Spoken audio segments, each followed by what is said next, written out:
ESPN is lying to you about Jalen Green's brother. Now, of course, Jalen Green's brother, AJ Johnson, is one of the most talented players in the class of 2023. Standing at around 6'4", 6'5", and 165 pounds, I think he has some of the most upside and potential we have seen in high school basketball in a long time. Now, of course, everyone knows the name Jalen Green, and we see how he plays. This dude is almost an exact clone. With height, able to dribble the ball very well, shoot the rock, I think he is going to be a very solid player, and ESPN is definitely listing him as underrated. Now, right now they have him as the 80th player in the country, and I for sure think he is much better than that.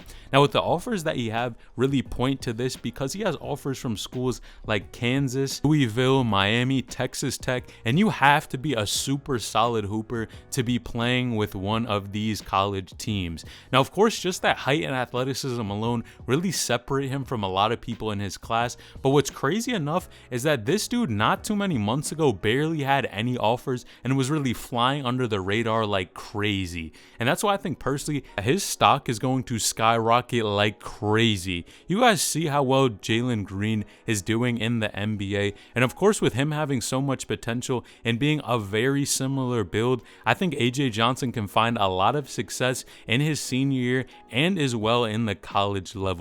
Now, one thing I have to point out is the competition for sure AJ Johnson is playing. Now, his team has definitely played against good squads, but I think it may have been better for him to go and play for an EYBL team instead of Jalen Green's team, because number one, you guys know EYBL is where it's at, and if you're trying to get your rankings up, for sure you have to play against the best people, and you guys know college coaches are always at these games, which I think AJ Johnson could benefit from tremendously. Now, you see how many offers he already has with the players he's playing against, and being in and under the Adidas circuit, I think he's doing so well so far. And if he went to a bigger time program, maybe even a bigger school, go to somewhere like Sierra Canyon or even a Mount Verde or one of those schools, I think he could really skyrocket and get much better than he is already, because you're playing with such talented guys every single day, practicing against them. Even at Oak Hill as well, he could go to one of these squads and I think he could really blossom.